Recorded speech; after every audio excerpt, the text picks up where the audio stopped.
Boa noite a todos, muito bem-vindos. Que Deus nos ampare, que Jesus nos ilumine. Estamos aqui mais uma vez para mais uma reunião do Livro dos Espíritos, uma conversa. Sempre nós lembramos que todos somos importantes na reunião, todos temos condições de ajudar com o nosso pensamento, a nossa oração. Então nós vamos agora dar início à nossa reunião. Cada um faz o seu pedido mental também, porque nós estamos aqui em nome de Jesus. E Ele está sempre conosco através de seus emissários. Então nós vamos começar a nossa reunião. Bem, então vamos dar continuidade ao assunto de hoje, que é o terceiro livro, Leis Morais, capítulo 4, Lei de Reprodução, no item 4, Casamento e Celibato, parte 2, e Poligamia, no item 5. Casamento e celibato. A indissolubilidade absoluta do casamento está na lei natural ou somente na lei humana? É uma lei humana muito contrária à lei natural, mas os homens podem mudar suas leis. Só as da natureza são imutáveis. Essa é a questão que nós comentamos na última reunião, né? E realmente cada país faz a sua lei de acordo com aquilo que eles pensam, mas a lei natural é uma só. O celibato voluntário é um estado de perfeição meritório aos olhos de Deus? Não, os que vivem assim, por egoísmo, desagradam a Deus e enganam a todo mundo. Então, a gente vê muitas pessoas que optam pelo celibato e que muitas vezes estão dirigindo instituições, estão atendendo pessoas carentes e é de uma amargura tremenda. Eu tive a oportunidade de participar com algumas dessas pessoas, porque muitas vezes a pessoa ele faz a opção pelo celibato por uma decepção. Às vezes ele teve uma decepção amorosa, uma decepção com alguém, então ele faz uma opção. E aí ele fica... Todos nós temos interferências espirituais. Aí o que acontece? Ninguém está livre da obsessão. Todos nós temos espíritos nos assediando.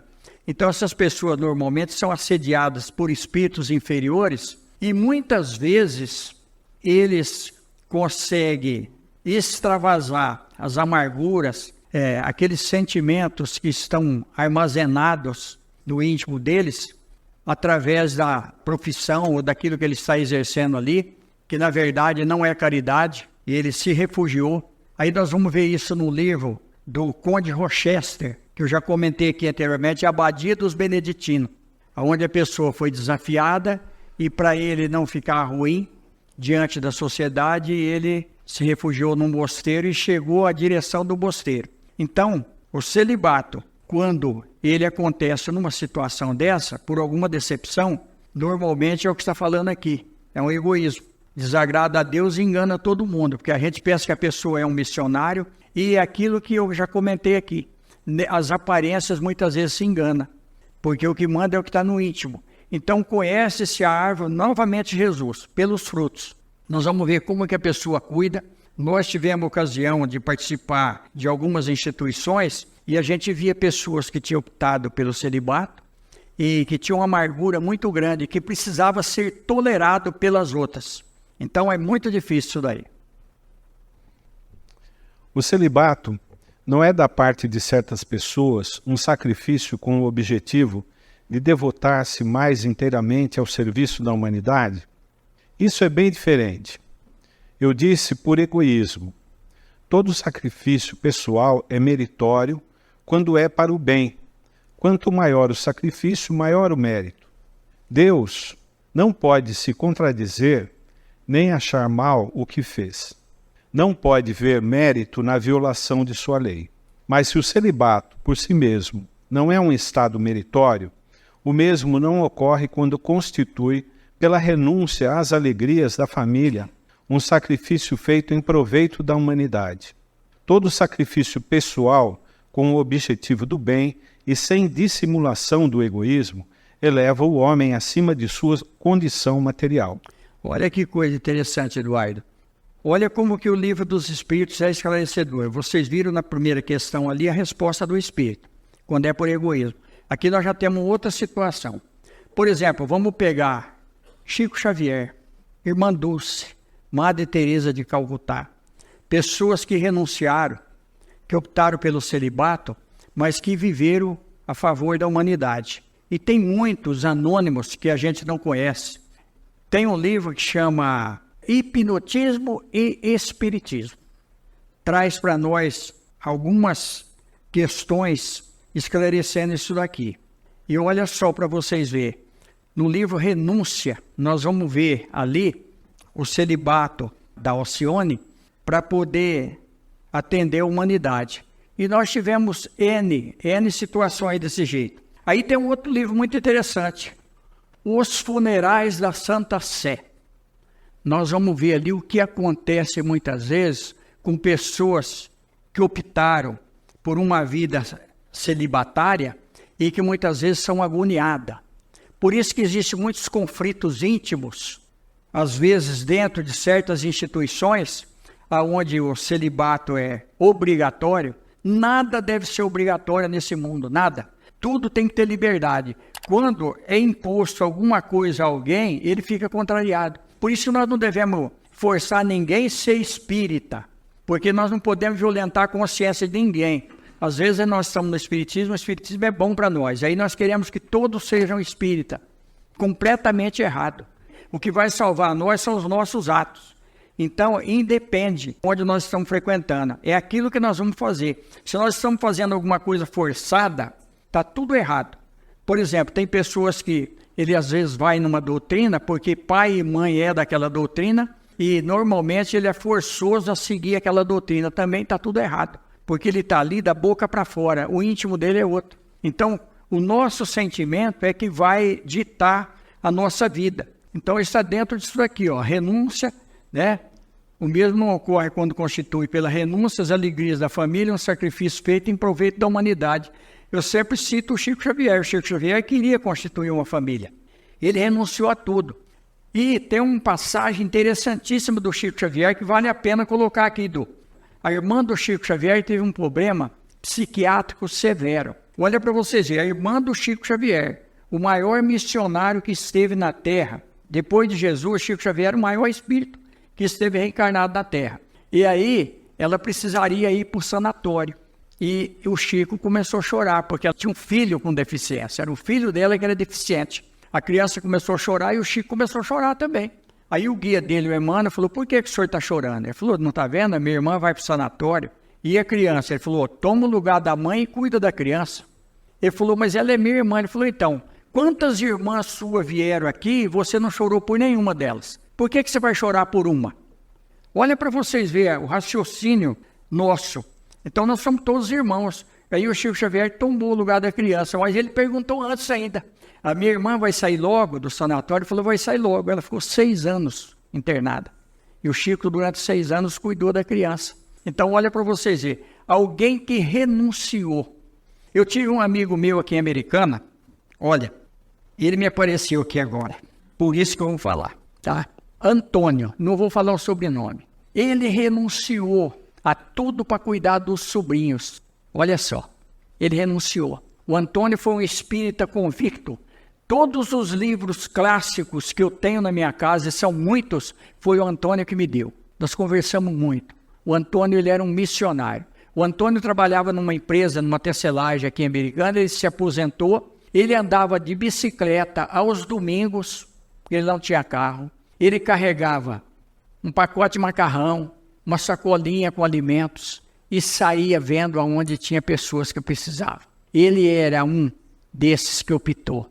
E no anonimato, eu sabia, porque ele era muito meu amigo, a gente conversava muito. Olha só para vocês verem, um dia eu perguntei para ele se ele nunca tinha namorado. Ele falou, não, já namorei. Mas a família, eles não gostavam de espírita. Ele falou, mas aí eu vi que a minha missão não era o casamento.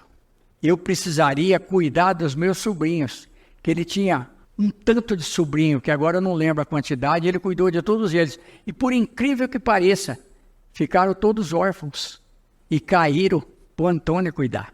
Ele era um homem lindo, alto, bonito, falava muito bem, muito culto, mas ele desencarnou e até o fim da vida dele física, ele fazia caridade, casou todos os sobrinhos e ficou solteiro.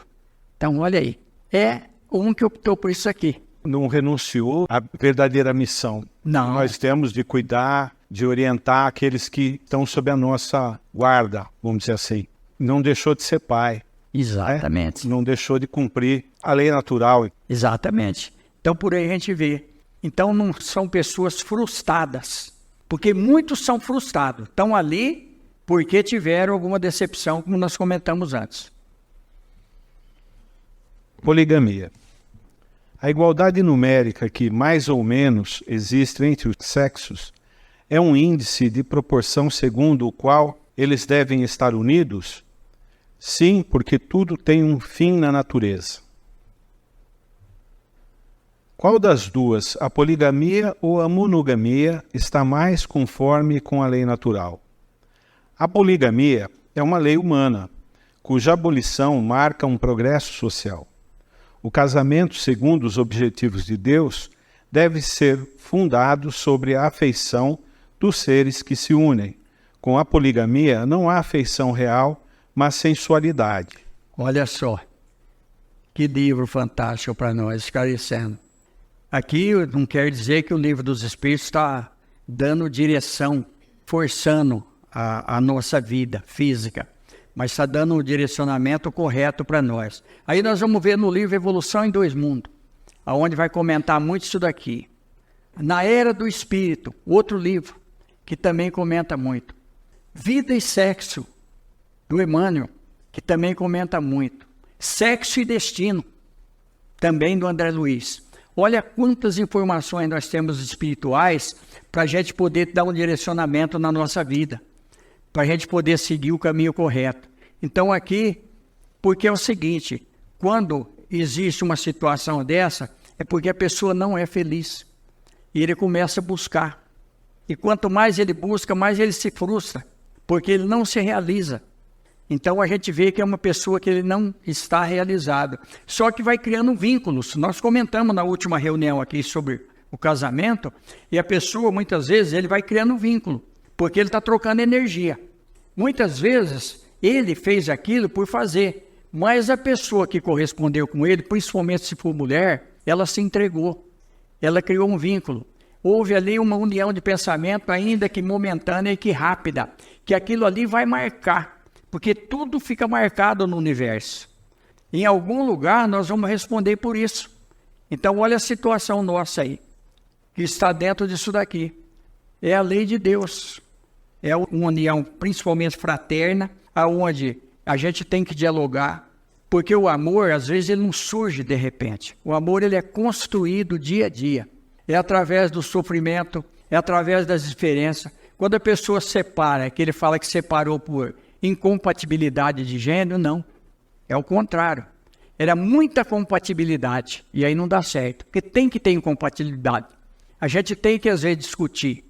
Tem que, às vezes, ter diferença de opinião. Porque cada um de nós temos uma personalidade. Nós somos espíritos individuais que precisamos viver em sociedade. Olha o livro dos Espíritos aqui. Olha a doutrina espírita trazendo para nós. Quanta coisa boa que nós podemos trazer para a nossa vida. E nos chama atenção, principalmente também para a gente ser honesto num relacionamento, porque a gente não vai deixar de amar, a gente não vai deixar de ter sentimentos, e a gente também não pode prejudicar outro, né, ou prejudicar a família, se mantendo numa relação que não é, vamos dizer assim, que não atende... É que não é legal, né? Que não a é questão não é legal. Sim. Né? Então a gente precisa ser honesto, ser corajoso, enfrentar o problema. Né? Se a gente ama, a gente não tem que se sacrificar também, a gente tem como amparar a nossa outra família de uma outra forma, mesmo distante. Então a gente não pode se permitir a criar essa situação de, como é que falar, né? Disso, de se manter dois relacionamentos por questões que não tem nada a ver com a ética. Sim. Né? Muitas vezes você está preso por causa do do problema financeiro. Muito. Então, olha só, e olha como o Eduardo levantou aqui uma coisa interessante. Isso não quer dizer que a gente vai viver com a pessoa direto, não. Nós podemos, se não tiver dando certo, nós podemos tomar uma decisão na nossa vida. Isso está também no livro Evolução em Dois Mundos, que nós já comentamos aqui anteriormente. O que nós não podemos é pingar para lá e para cá, porque aí nós vamos ter problema. Nós podemos amar todos. O homem tem direito de amar mais que uma mulher? Tem. Amar, mas não se relacionar sexualmente, porque aí já é outra coisa. O amor, ele é universal. Nós podemos amar. Muitas vezes a gente ama. Eu posso amar um outro homem, não tem problema nenhum, porque o amor está dentro de nós, é um sentimento que a gente tem. Então, vamos sempre lembrar do Dr. Bezerra de Menezes, que foi falado aqui na segunda-feira, que o Dr. Bezerra de Menezes não tinha nada. O homem chegou, ele estava febril, a família passando fome, e o Dr. Bezerra de Menezes já tinha dado até o anel dele. Você estava aqui, né? Tinha dado até o anel dele na caridade. E aí, na hora, ele falou, meu irmão, não tenho nada para te dar. Mas deixa eu te dar um abraço. Olha. Deixa eu te dar um abraço. E abraçou. E abraçou forte. Porque quando o abraço é um abraço de sentimento, de amor espiritual, a gente sente. E ele abraçou aquele homem, mas abraçou com tanta intensidade. Ele falou, então, agora eu não posso te dar nada, mas você chega na sua casa, abraça a sua mulher, abraça seus familiares, e você vai ver que a situação vai mudar. E o homem foi embora. E o doutor Bezerra de Menezes ficou pensativo. Só que daí uns dias o homem voltou. O homem falou, doutor Bezerra, eu estou muito feliz. O senhor me abraçou, eu cheguei em casa, abracei minha família, eu arrumei um emprego e minha vida mudou. Olha só, um abraço, um aperto de mão, uma palavra amiga, é amor, não é só sexo. Às vezes um abraço é muito melhor do que sexo. É aquele sentimento puro que nós estamos tendo. É Deus na nossa vida. É como a gente pode transformar a vida do outro. Exato. Um gesto. Exatamente, um gesto simples.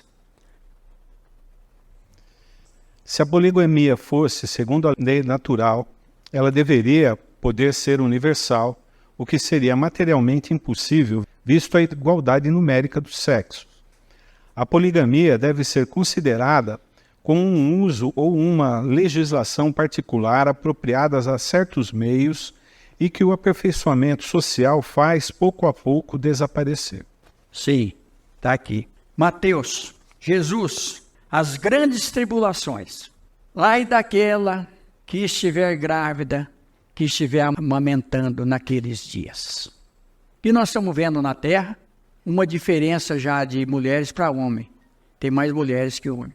Está se cumprindo muitas profecias que estão na Bíblia. As mulheres, elas têm um sentimento diferenciado do homem.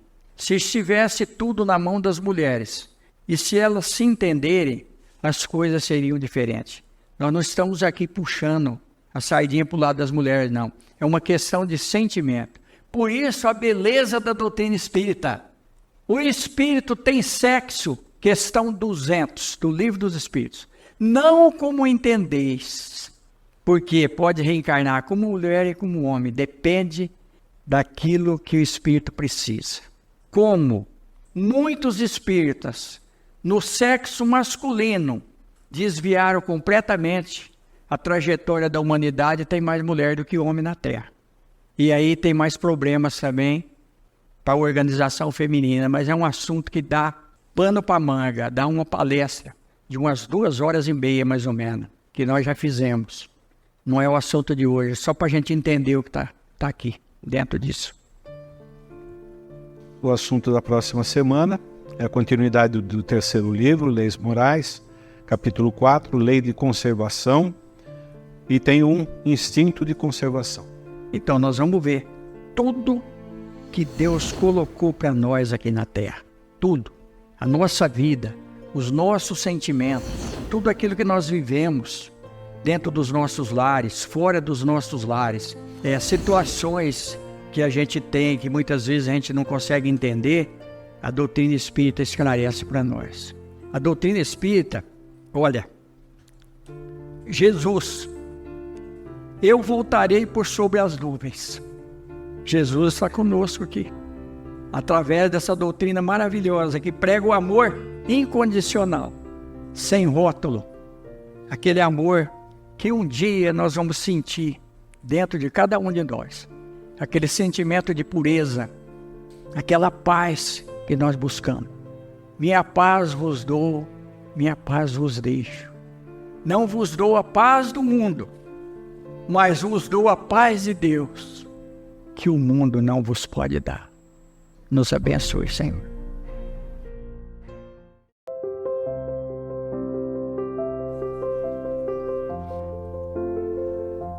No mais, agradecer a todos, lembrando do livro Memórias do Padre Germano. Foi outro espírito que veio na terra, na Espanha, que renunciou a vida dele para atender as pessoas. E quando eu falei aqui do amor, uma mocinha gostava do Padre Germano. E o Padre Germano também amava ela, mas não se comprometeram fisicamente. A história é maravilhosa. Esse livro, Memórias do Padre Germano, vocês vão ver a responsabilidade de um sacerdote perante um crime. Mas leiam o livro. O livro é fantástico. E essa história de amor é fantástica. E foi até o fim, com respeito, com tudo. Então, aquilo que eu falei, o amor está dentro de cada um de nós. Nós vamos direcionar ele da forma que a gente pensar e que a gente quiser. Porque só o amor cobre a multidão dos pecados. Mais uma vez, a Bíblia para nós. Que Deus nos abençoe, nos ampare. Muito obrigado. Está encerrada a reunião.